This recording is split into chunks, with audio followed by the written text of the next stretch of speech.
نے فرمایا ہم تو اس کے اوپر آلریڈی عید کرتے ہیں، کیونکہ یہ وہ دن ہے نا جس دن کے بس اب عید ہے، اور جمعے کا بھی دن تھا، جمعے کا دن ہر ویک میں عید کا دن ہے، تو اور یہ وہ دن ہے عرفہ کا دن جس دن سب سے زیادہ شیطان ذلیل ہوتا ہے اور اپنے سر میں خاک ڈالتا ہے، اور اس لیے اتنا ذلیل ہوتا ہے، ادھر آگے آ جائیں، ادھر آ جائیں، اس لیے اتنا ذلیل ہوتا ہے کیونکہ جب وہ دیکھتا ہے کہ اللہ تعالیٰ کی بخشش اتنی زیادہ ہے تو وہ کہتا ہے میں نے تو ان کو سارا وقت بہکایا اور دیکھو آج یہ سارے بخشے گئے، میری تو ساری محنت پانی پھر گئی۔ تو وہ اس دن بہت زیادہ غمگین ہوتا ہے، بہت ذلیل ہوتا ہے، اس دن خاک ڈالتا ہے اپنے سر میں۔ یہ وہ اتنا پیارا دن ہے۔ اسی طرح آپ صلی اللہ علیہ وسلم نے فرمایا، جو آپ لوگوں نے کہا ہے بہترین دعا عرفہ کے دن کی دعا ہے، یہ دعاؤں کا دن ہے۔ تو اب بعض لوگ پوچھتے ہیں نا 9 ذی الحجہ کا روزہ رکھیں یا عرفہ کا دن کا رکھیں نا، اور دعائیں کون سی 9 ذی الحجہ کی یا عرفہ کے دن کی؟ تو عرفہ جب لوگ وہاں پہ عرفات میں جمع ہوں گے، ہمارے وہ عرفہ کا دن چاہے وہ ہماری 8 بن رہی ہو یا 9 بن رہی ہو، جو بھی بن رہی ہوگی، اس کو ہی ہم سمجھیں کہ عرفہ کا دن ہی حدیث میں لفظ آیا، تو ہم اس دن دعا مانگے۔ اور آپ صلی اللہ علیہ وسلم نے فرمایا پھر کہ بہترین کلمات جو میں نے کہے اور مجھ سے پہلے انبیاء نے کہے اس دن کے لیے، وہ یہ ہے لا الہ الا اللہ وحدہ لا شریک لہ لہ الملک ولہ الحمد وہو علی کل شیء قدیر۔ اس دن کے بہترین کلمات یہ ہیں کہ اس دن آپ یہ کلمات کہیں اور اللہ تعالیٰ سے خوب خوب مانگے۔ جو چیزیں آپ کو لگتا ہے نا یہ امپاسبل ہیں وہ بھی مانگے، جو آپ کو لگتا ہے یہ بہت زیادہ میں مانگ رہی ہوں، یہ کیسے مل سکتا ہے؟ جیسے ایک دعا ہے جو مجھے بہت شرم آتی ہے مانگتے ہوئے، لیکن اللہ تعالیٰ کی رحمت کی وجہ سے میں مانگ لیتی، ورنہ مجھے شرم آتی جب بھی میں وہ دعا کرنے لگتی ہوں کہ اللہ تعالیٰ جنت الفردوس کا سوال ہے کہ مجھے جنت الفردوس میں داخل کر دینا۔ جب یہ دعا مانگتی ہوں تو پھر خود ہی حیا آتی ہے کہ میں کیا مانگ رہی ہوں اور میرا عمل کیا ہے۔ لیکن جب یہ دیکھتی ہوں کہ آپ صلی اللہ علیہ وسلم نے فرمایا اللہ سے مانگو تو جنت الفردوس مانگو، کیوں؟ اس لیے کہ جس سے تم مانگ رہے ہو اس کی عطا کی طرف جب دیکھتے ہو نا تو پھر کہتے ہو کوئی چیز امپاسبل نہیں ہے۔ جب اپنے عمل کی طرف دیکھتے ہیں تو ہاں واقعی امپاسبل لگتا ہے، لیکن ہم اپنے نہیں عمل کی طرف، جب اس کی عطا اور اس کی رحمت کی طرف دیکھتے ہیں نا تو پھر لگتا ہے کہ وہاں سے کبھی نا امید نہیں ہو سکتے۔ اس کے لیے کیا مشکل ہے، وہ چاہے تو عطا کر دے، اس سے کس نے پوچھنا ہے؟ تو اس لیے دعائیں مانگے، اور اللہ تعالیٰ نے فرمایا قرآن میں واللہ یرید ان یتوب علیکم، اللہ تعالیٰ تو چاہتا ہے کہ تمہاری توبہ قبول کر لے، تمہیں معاف کر دے، تم پر مہربان ہو جائے۔ تو اللہ تعالیٰ سے ہم نے ان دنوں میں خوب خوب دعائیں کرنی ہیں، خوب خوب استغفار کرنی ہے، بخشش مانگنی ہے، خوب خوب اللہ کا ذکر کرنا ہے، روزہ رکھنا ہے۔ اور جو کام ہم ظاہر ہے جو شروع کے اندر جب ہم سحری کے وقت اٹھیں گے، اس کے بعد ہم نے فجر پڑھ لی اور اس کے بعد ہم بیٹھ کے اپنی جو صبح شام کے اذکار ہیں وہ کریں، قرآن کریم کی تلاوت کریں، اور جتنی دیر ہم قرآن کریم کی تلاوت کریں گے انشاءاللہ اس وقت تک اشراق کا ٹائم ہو جائے گا، ہم اشراق پڑھیں گے وہیں بیٹھے ہوئے، ہم مصلی پہ ہی ہیں۔ تو اب جب ہم نے اشراق پڑھی تو آپ صلی اللہ علیہ وسلم نے فرمایا اس کو ایک مکمل حج اور عمرے کے برابر اجر ملتا ہے۔ تو ہم گھر بیٹھے ہوئے اس طرح سے اجر کمانے کا ایک وہ کر سکتے ہیں۔ اسی طرح سنت راتبہ جو 12 سنتیں ہیں دن کی، ان کو نہیں چھوڑنا، کیونکہ جو یہ سنتیں پڑھتا ہے اس کا اللہ تعالیٰ جنت میں گھر تعمیر کر دیتے ہیں۔ تو کم از کم ان دنوں میں ہم میک شور کریں کہ 2 فجر کی سنتیں، ظہر کی 4 پہلے اور 2 بعد میں، ٹھیک ہے، اور اس کے بعد مغرب کی 2 سنتیں اور اس کے بعد عشاء کی 2 سنتیں، یہ ہیں 12 رکعت، یہ آپ نے لازمی پڑھنے، یہ راتبہ ہیں، ٹھیک ہے، چاہے آپ باقی نہیں بھی پڑھ رہے لیکن یہ ضرور پڑھیں۔ پھر آپ صلی اللہ علیہ وسلم نے فرمایا افشوا السلام بینکم، اپنے آپس میں سلام کو عام کرو اور مسکین کو کھانا کھلاؤ، نرم بات کرو، اور فرمایا کہ رات کو اس وقت نماز پڑھو جب لوگ سو گئے۔ یہ 4 کام بتائے کہ یہ کر لو گے نا تو سلامتی سے جنت میں چلے جاؤ گے، یعنی کوئی پرابلم نہیں ہوگا جانے میں۔ 4 کام کیا ہیں؟ سلام، کھانا کھلانا، نرم بات کرنا، اس زبان کو نرم کر لیں۔ یہ جو نفل پڑھنے ذکر کرنے یہ آسان ہے، نرم بات کرنا مشکل ہے، تو زبانوں کو نرم کر لیں، لوگوں کے ساتھ اچھی طرح بات کریں، وقولوا للناس حسنا، اچھی طرح بات کرو لوگوں کے ساتھ۔ تو ان دنوں میں کم از کم یہ ہم کریں کہ ہم نے ان دنوں میں اپنی زبان کو، جب ظاہر ذکر میں بہت وہ ہوگی تو پھر ذرا تھوڑا سا کنٹرول میں بھی رہے گی، کم بات کریں گے تو ظاہر ہے اچھی پھر انشاءاللہ بات ہوگی. اللہ سے دعا بھی کرنی ہے کہ اللہ تعالیٰ ہماری زبانوں کو نرم کر دے. تو یہ 4 کام کر لیں گے. اور سحری کے لیے جب اٹھنا ہے تو 2 نفل پڑھنے میں کیا مشکل ہے، 2 بھی پڑھ لیے تو تہجد ہو گئی. کیا کوئی ضروری نہیں آپ نے 8 ہی پڑھے تو ہوگی، 2 بھی پڑھ لیے تو تہجد گزاروں میں تو شامل ہو جاؤ. مونی میں آپ کو کہتی آپ نے سورہ بقرہ ہی شروع کر دینی ہے، چلو سورہ اخلاص اور سورہ ناس کے ساتھ ہی پڑھ لو، ہمارا نام ہی چلو لکھا جائے کہ یہ بھی اٹھی تھی اور اللہ کے آگے سجدہ اس نے کیا تھا اس وقت میں جب سب لوگ سو رہے تھے. کہ تو اس سے سٹارٹ کریں، 2 سے سٹارٹ کریں.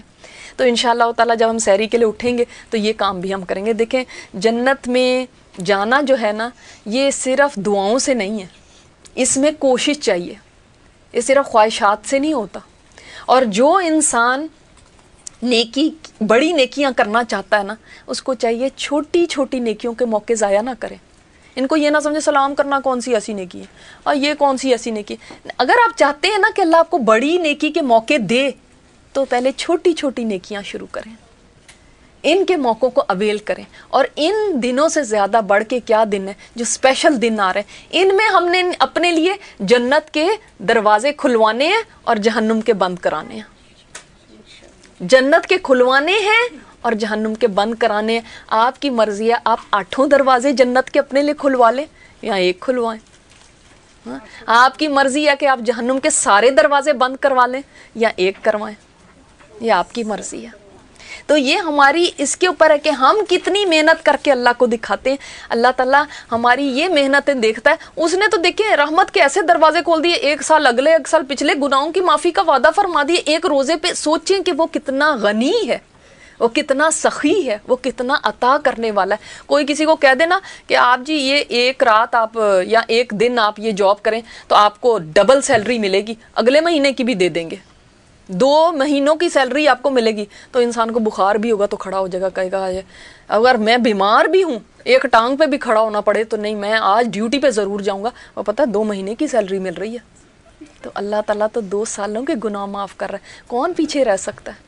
تو اللہ تعالیٰ کی عطائیں اتنی ہیں اور ان 10 دنوں کے اندر اتنی زیادہ ہیں، ہم بھی ان کو لینے والے بنے. اللہ ہمیں توفیق دے کہ ہم ان کو سمیٹنے والے بن جائیں. اور حضرت حفصہ کی شان میں آتا ہے کہ جبرائیل علیہ السلام آئے تھے آپ صلی اللہ علیہ وسلم کے پاس، جب آپ صلی اللہ علیہ وسلم نے ایک طلاق دے دی تھی حضرت حفصہ کو، تو فرمایا تھا کہ ان کو واپس لے لیں. اللہ کا حکم ہے ان کو واپس لے لیں. کیوں؟ کیونکہ اللہ تعالیٰ کو ان کی 2 باتیں بہت پسند ہیں، ایک یہ قیام بہت کرتی ہیں اور ایک یہ روزے بہت رکھتی ہیں. اسے پتہ چلا اللہ تعالیٰ کو کون سی 2 چیزیں محبوب ہیں، قیام کرنا آپ کا اور روزہ رکھنا. اور قیام کس میں ہوتا ہے؟ نماز میں. تو چاہے اب تہجد کے اندر ہو یا دن کے ٹائم ہو، نمازیں نوافل ہوں، آپ کو پتہ ہے ایک جو نفل انسان جو پڑھتا ہے تو اس سے اللہ تعالیٰ کا قرب ملتا ہے. فرائض کے بعد کیا چیز ہے جو اللہ کے قرب کے لیے؟ نوافل ادا کرنا. ایک سجدہ جو ہے، جب سجدے میں انسان جاتا ہے تو سب سے زیادہ اللہ سے قریب ہوتا ہے. تو نوافل کا اہتمام جو پڑھ سکتے ہیں، جتنے بھی پڑھ سکتے ہیں، دعا کے نفل پڑھیں. اسی طرح ہم مسجدوں کو آباد کریں. ہم دیکھیں رمضان میں ہماری مسجدیں کتنی پیاری آباد ہوتی ہیں. ان 10 دنوں میں تو پتہ ہی نہیں چلتا کہ یہ بھی کوئی فضیلت والے دن ہیں، کیونکہ ہمیں پتہ ہی نہیں ہے کہ ان دنوں کی امپورٹنس نہ کبھی اسکولوں کالجوں میں یہ بتایا، نہ کبھی ہمارے میڈیا میں اس چیز کی زیادہ پبلسٹی کبھی کی گئی، کبھی بھی نہیں، کسی نے بتایا ہی نہیں کہ یہ دن بھی کوئی دن ہوتے ہیں. لوگ عید کی تیاریوں میں یا جانور خریدنے میں یہ دن گزار دیتے ہیں، یہ نہیں ان کو پتا ہوتا کہ ان دنوں میں نیکیاں کیا کرنی ہیں. تو ہمیں ان دنوں کی فضیلت کو اجاگر کرنا ہے. سب سے پہلے اپنے گھروں سے شروع کریں گے، پھر اوروں تک بھی اس چیز کو پیغام کو پہنچائیں گے. صحابہ کرام تو یہ اس میں آتا ہے ان کے جو قصے ہیں کہ ایسے تیاری کرتے تھے ان دنوں کی جیسے رمضان کی تیاری کرتے ہیں. ہم میں سے کس کے گھر میں ایسی تیاری ہوتی جیسے رمضان کی تیاری ہو؟ ہم یعنی پہلے سے رمضان کے لیے تو یہ سوچ لیتے ہیں کہ ہم نے یہ پڑھنا ہے، اتنا قرآن پڑھنا ہے، اتنا یہ کرنا ہے. لیکن ان دنوں کی تو ہمارے لیے کوئی بھی تیاری ایسی نہیں ہوتی کہ ہم سوچ لیں کہ نہیں ان دنوں کا بھی میں نے ایسے اہتمام کرنا ہے. تو انشاءاللہ تعالیٰ اس دفعہ ان دنوں کو اسپیشل سمجھ کے اہتمام کریں گے. اور ان دنوں میں وہ جو چیزیں ہم پہلے نہیں کرتے تھے اور چھوڑی تھی اور معمولی سمجھتے تھے، انشاءاللہ ان دنوں میں ہم نے کرنی ہے. حضرت علی نے فرمایا تھا کہ جس نے اپنی اول زندگی کے دنوں کو ضائع کر دیا ہو نا، اس کو چاہیے کہ آخر عمر میں ان کو کمپنسیٹ کرے، ان کا تدارک کرے نیکیاں کر کے، تاکہ اس کا خاتمہ بالخیر ہو جائے۔ جس کو یہ ہے نا کہ میں پہلے نہیں جانتی تھی، مجھے نہیں پتا تھا، بڑی عمر میں نے ضائع کر دی، تو اب کمپنسیشن کے لیے تیز دوڑے۔ اور آپ صلی اللہ علیہ وسلم نے فرمایا کہ جس نے خوف کیا، جو ڈر گیا، وہ اول رات چلنے لگتا ہے، یعنی جس کو یہ خوف ہوتا ہے نا میں نے منزل پہ پہنچنا ہے، تو وہ اول رات میں ہی سفر شروع کر دیتا ہے، اور جو اول رات میں چلتا ہے وہ منزل تک پہنچ جاتا ہے۔ فرمایا آگاہ رہو، جان لو اللہ کا سودا بڑا مہنگا ہے، سستا نہیں ہے، اللہ کا سودا بڑا مہنگا ہے، اور اللہ کا سودا جنت ہے۔ یہ آسان نہیں ہے، اس کے لیے کوشش کرنی پڑے گی، اس کے لیے نفس کو لگام دینی پڑے گی، اس کے لیے اس کو اٹھانا پڑے گا کہ نہیں یہ کرنا ہے، مجھے جنت چاہیے۔ جنت آسان تھوڑی ہے۔ جب نفس کہے یہ بڑا مشکل ہے، یہ کیسے کروں، بڑی تھک گئی ہے، تو پھر خود کو اٹھائیں، جنت ہی چاہیے تجھے، جنت چاہیے نا تو یہ کرنا پڑے گا۔ خود کو منائیں، خود کو باغیں دیں، کوئی نہیں کرا سکتا ہم سے جب تک ہم خود نہ تہیہ کر لیں کہ ہم نے کرنا ہے۔ کتنے بھی لیکچر سن لیں، میں چلی جاؤں گے، آپ چلے جائیں گے گھر میں، کون آپ سے کرائے گا؟ ہاں، یہ خود کو خود منانا پڑے گا کہ نہیں مجھے کرنا ہے۔ اور پھر قربانی آپ کو پتہ ہے افضل ترین عمل ہے ان دنوں کا، ان 10 دنوں میں، تو اس کے لیے بھی انشاءاللہ تیاری کریں گے۔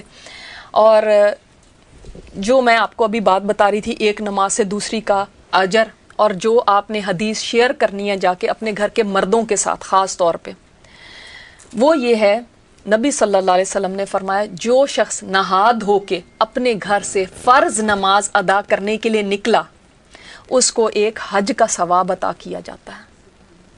اتنا بڑا جائے، آپ لوگوں کے لیے نہیں، لیکن آپ موٹیویٹ تو کر سکتے ہیں، مگر اس کے بعد گھر جا کے لڑنا نہیں شروع کر دینا کہ ان کے پیچھے پڑ جائیں کہ آج ہم درس سن کے آ گئے ہیں اور آپ اپنے 5 نمازوں کے لیے جانا ہے، اگلی دفعہ وہ منع کر دیں گے۔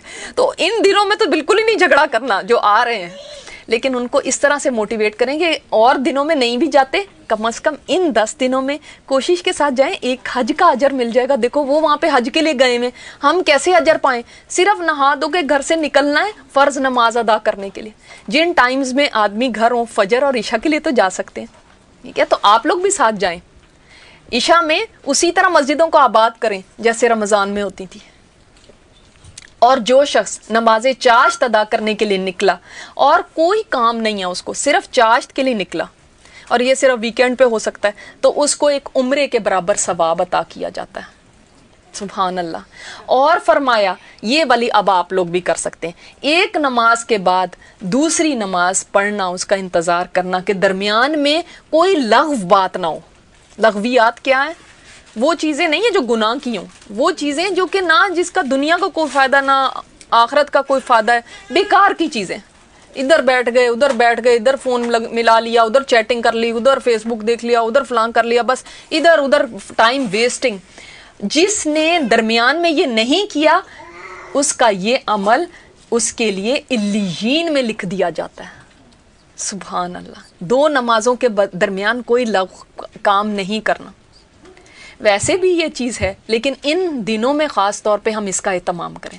اب جو میں آپ کو بتانے لگی ہوں وہ کچھ اذکار بتانے لگی ہوں، 5 اذکار میں آپ کو بتاؤں گی انشاءاللہ۔ اگر آپ چاہیں تو آپ ان کو لکھ لیں، ان کی تسبیح ایک ایک ان 10 دنوں میں تو ضرور کرنی۔ ویسے تو ہم تکبیرات پڑھتے رہیں گے انشاءاللہ تعالی، لیکن کم از کم ان اذکار کو آپ نے ریگولرلی ایوری ڈے کرنا ہے، ایک ایک تسبیح ان کی کرنی ہے، یہ کم از کم ہے۔ آگے آپ کی جتنی مرضی، دیکھیں نیکی کے کام میں جتنا بھی انسان آگے بڑھے، کیوں اس لیے آپ کو یہ بتا رہی ہوں۔ بعض دفعہ انسان سوچتا ہے اچھا کیا کروں، کون سا ذکر کروں، اچھا یہ کروں کہ وہ کروں۔ جب آپ کے پاس 5 اذکار لکھے ہوں گے نا، تو پھر آپ کو مشکل نہیں ہوگی کہ یہ میرا ہوم ورک ہے، میں نے یہ کرنا ہے، یہ ہوم ورک کے طور پہ سمجھ کے کریں۔ اچھا، ان میں نمبر 1 پہ وہ ہے تیسرا کلمہ۔ تیسرا کلمہ کیا ہے؟ سب ایک دفعہ پڑھیں، سبحان اللہ والحمد للہ ولا الہ الا اللہ واللہ اکبر، ٹھیک ہے، ولا حول ولا قوت الا باللہ۔ اچھا اب دیکھیں یہ جو سبحان اللہ والحمدللہ ولا الہ الا اللہ واللہ اکبر ہے، یہ جب آپ 100 دفعہ پڑھیں گے تو 100 دفعہ سبحان اللہ ہو گیا، 100 دفعہ الحمدللہ، 100 دفعہ لا، جو 100 دفعہ سبحان اللہ کہتا ہے آپ صلی اللہ علیہ وسلم نے فرمایا 100 حج کے برابر اس کو ثواب ملتا ہے۔ 100 دفعہ سبحان اللہ کہنے پہ 100 حج کے برابر ثواب ملتا ہے۔ 100 دفعہ الحمدللہ کہنے والا ایسے ہے کہ اللہ کے راستے میں اس نے 100 گھوڑے دیے لڑنے کے لیے۔ 100 دفعہ لا الہ الا اللہ کہنے والا ایسے ہے کہ اولاد اسماعیل میں سے 100 غلام اس نے آزاد کیے۔ ایک غلام خریدنا کیا، ایک قربانی کا جانور خریدنا مشکل ہو جاتا ہے، تو 100 غلام آزاد کرنا اولاد اسماعیل میں سے وہ اس کا اجر ہے۔ اور 100 دفعہ جس نے اللہ اکبر کیا تو اس سے بڑھ کے کسی اور کا عمل نہیں ہوگا جو کہ کوئی لے کر آئے۔ تو تیسرا کلمہ، اور پھر سب سے بڑی ایک بات آپ کو بتا دوں گی تو اس کے بعد تو کوئی